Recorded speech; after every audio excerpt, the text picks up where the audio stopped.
systems model of ruling Hong Kong has worked in protecting the city and must continue long term, says President Xi.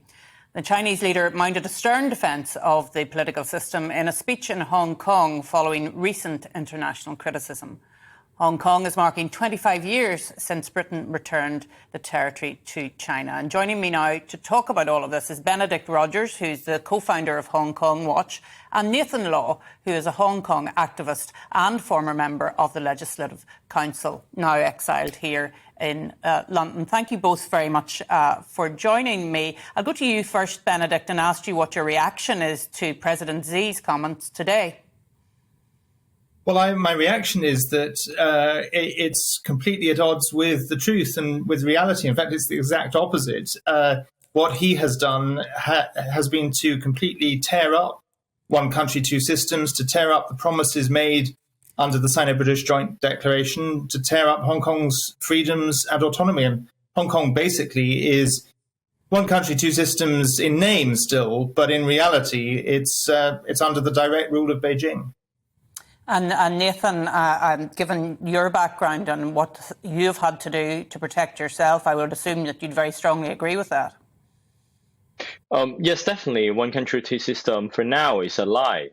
It was supposed to give Hong Kong the promises of democracy, autonomy and freedom. But for now, what we've seen is large amounts of political campaigners are in jail. Public rally are impossible to host now. And also civil society is being cracked down. Our independent unions, news outlets, and all sorts of political organizations are forced to disband. So to conclude, for now, 25 years of one country, two system is just giving an opportunity China to direct rule in Hong Kong and destroy our way of life.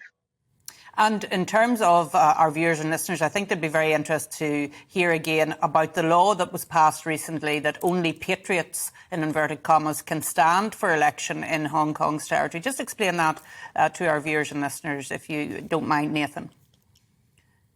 Beijing introduced a new concept of comprehensive jurisdiction in Hong Kong, which it entails several parts. One of them is an election overhaul that only patriots, quote unquote, can run in legislative council election, and the candidates has to be vetted by political police, which means that the pro-democracy camp has no room for meaningful participation.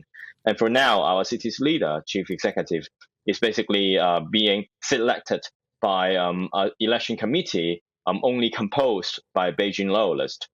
So for now, there's no democratic elements in any of our election system. And Hong Kong people are basically being betrayed.